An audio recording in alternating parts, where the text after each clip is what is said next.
जय श्री राम। कैसे हैं आप सभी? बढ़िया। तो लेकर के आ गया हूँ मैं इसका सेकंड पार्ट नौमान अली खान का। और इनके चैनल को जाकर सब्सक्राइब करें। साथ में भाई, ये भाई भी बैठा हुआ है यहाँ पे, इसको भी प्यार दिखाओ यार जरा। क्या कर रहे हो? सब्सक्राइब क्यों नहीं कर रहे हो भाई?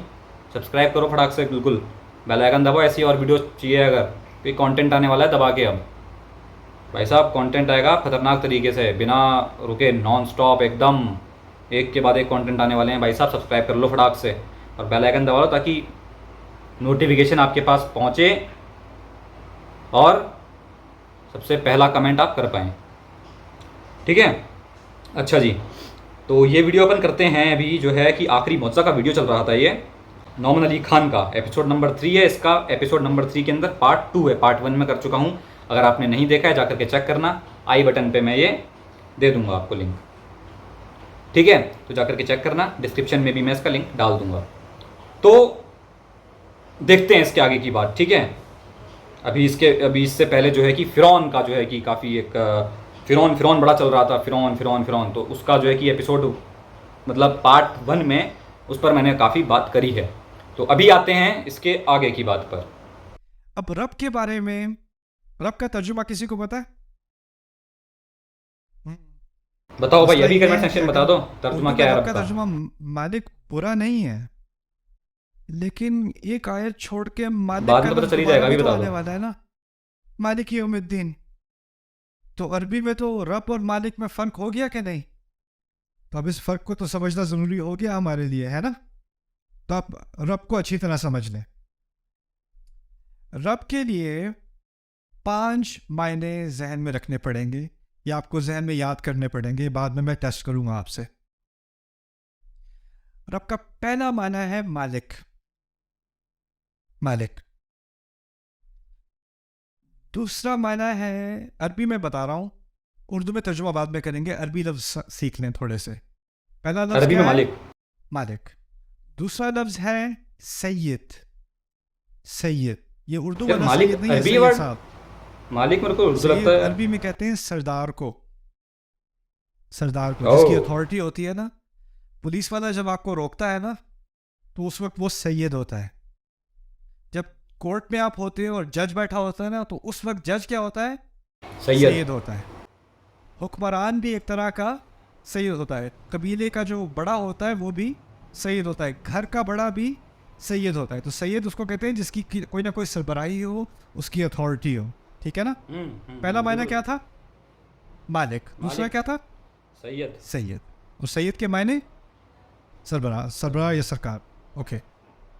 तीसरा लफ्ज, तीसरा मायना है मुनइम। मुनइम। मुनइम। मुनइम, इनाम देने वाला, तोहफे देने वाला, इस तरह समझते हैं। तोहफे देने वाला। ये बहुत अहम लफ्ज़ है, क्योंकि इससे बात वाज़ेह होती है कि रब आपको वो नहीं देता जिसके आप मुस्तहिक होते हो। मुस्तहिक बोले तो मतलब बता देना। मुस्तहिक होगे तो उजरत देगा। उजरत, अब उजरत का मतलब उजरत दी क्या होता जाती है मुलाजिम को, क्योंकि मुलाजिम अपने आजिर को, अपने एम्प्लॉयर को टाइम देता है, मेहनत देता है, और उसके जवाब में, उसके एवज़ में उसको उजरत दी जाती है। है? लेकिन रब आपका मालिक है।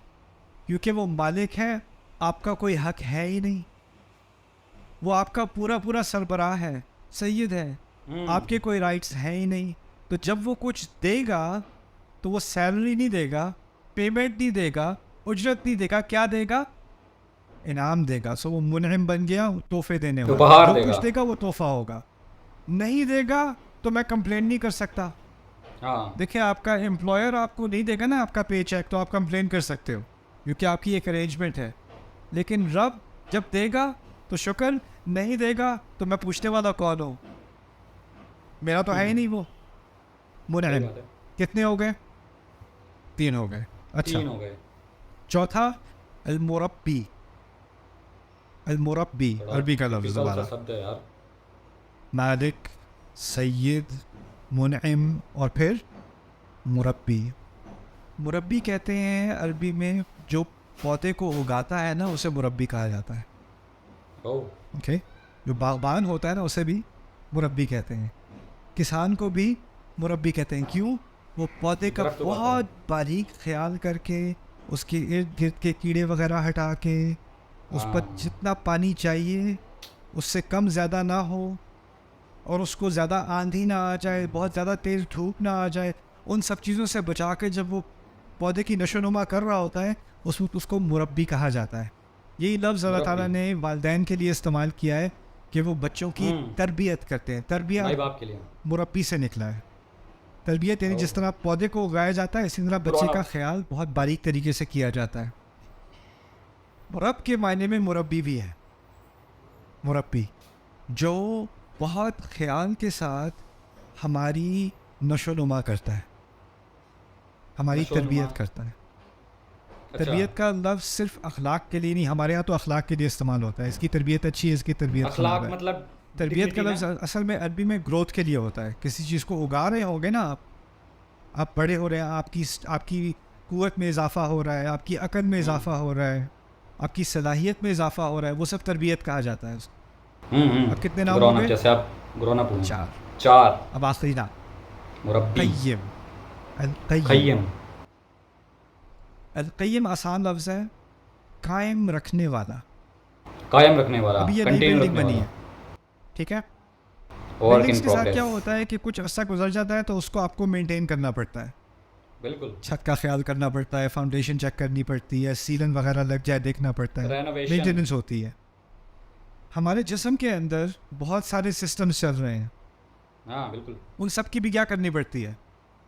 मेंटेनेंस करनी पड़ती है। मेंटेनेंस। लेकिन हमारी मेंटेनेंस क्या है कि खाना बेहतर खाओ, अपनी नींद का सही तरह से स्लीप अच्छा, इस्तेमाल करो, गेट इनफ डाइट बढ़िया होनी स्लीप, राइट? चाहिए, और एक्सरसाइजेस। थोड़ी एक्सरसाइज कर लिया करो, ये फिजिकल मेंटेनेंस है हमारी। लेकिन अल्लाह ताला जब कय्यिम है ना, वो इस तरह कय्यिम है कि मेरे दिल की एक धड़कन से अगली धड़कन तक उसको इजाज़त देनी पड़ती है, मैं चलूँ और फिर चलूँ और फिर मैं चलूँ, और जो खून मेरी रगों में चल रहा है उसको इजाज़त देनी, और उसको मेंटेन कौन कर रहा है? एक एक लम्हा, एक एक सेल, वो अल्लाह ताला है कय्यिम। वो अगर एक दफ़ा भी ध्यान देना छोड़ दे तो मेरा वजूद ही ना रहे। देखें, एक फ़लसफ़ा है, खुदा के बारे में कई फ़लसफ़े हैं, उसमें से एक फलसफा फ़लसफ़ा मतलब। ये है कि इस खुदा ने कायनात बनाई और उसको छोड़ दिया, अब वो ऑटो पायलट पे चल रही है, खुद ही से चल ना रही है। भाई। लेकिन हमारा फ़लसफ़ा है कि हमारा अल्लाह हमारा रब है, और रब से मुराद ये है कि कुछ भी खुद से नहीं चल रहा, कुछ भी खुद से नहीं चल, हर चीज़ को मेंटेन किया जा रहा है, उसको कायम रखा जा रहा है हर लम्हे। वमा तस्कुतु मिन वरक़तिन, एक पत्ता नहीं गिरता, एक पत्ता अपनी जगह से नहीं हिलता, हवा का हल्का सा झोंका नहीं लगता, एक एक सेल मेरे जिस्म का वो तमाम मेंटेन किए हुए है। यह है अल-क़य्यिम। ये सिर्फ लफ्ज़ था क्या? रब। अब इससे मेरा और अल्लाह का क्या ताल्लुक बना, अब इसको समझ लें। अब आपका रिव्यू होगा। पहली चीज़ क्या थी? ओके, हम भी कुछ चीज़ों के मालिक होते हैं कि नहीं? होते हैं ना? अच्छा, अगर आप किसी चीज़ के मालिक हो तो क्या ये लाजमी है कि आपकी पूरी अथॉरिटी है उसके ऊपर, आप उसके ना। सरदार भी हो? जैसे फ़र्ज़ करें आप गाड़ी के मालिक हैं, क्या ये मुमकिन है कि आप जैसे चाहें गाड़ी चलाएं? ऐसा तो नहीं है।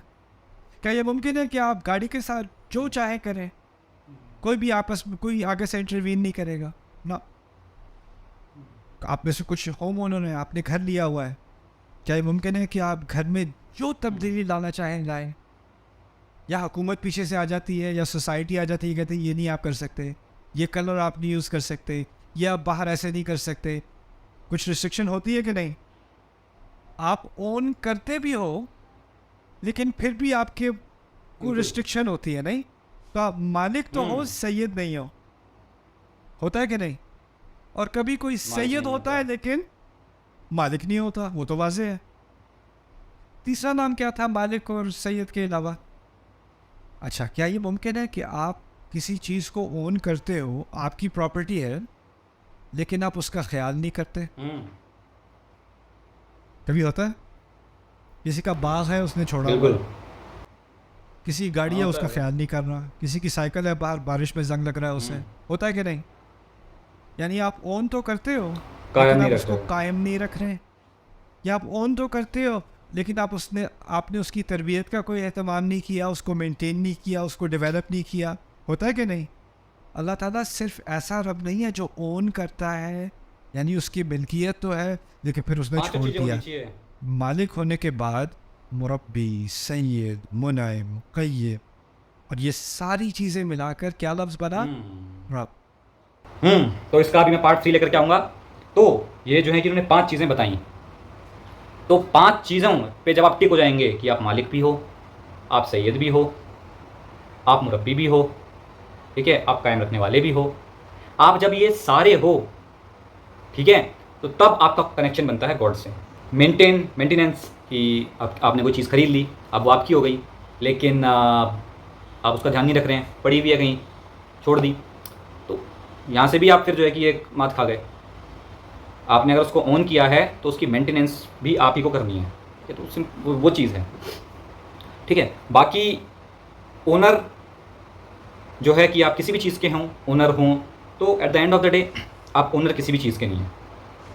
ओनर जो है असली वो गॉड ही है, ठीक है। तो मैं पर्सनली किसी चीज़ का ओनर नहीं हूँ, but at the same time मैं हर चीज़ का ओनर हूँ। थोड़ा सा मैंने पार्ट 1 वाली बात कर दी मैं की, बताना ज़रा मैंने क्या क्या कहने की कोशिश करी है। दोहरा देता हूँ, मैं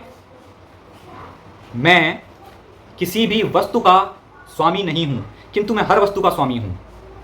इसका आप जो है मुझे एक अर्थ बताना कि मैंने क्या कहने का प्रयास किया है। तो फिरौन का कॉन्सेप्ट मैंने आपको पहले बताया था और यहाँ पे भी चीज़ क्लियर हो जाएगी, ठीक है।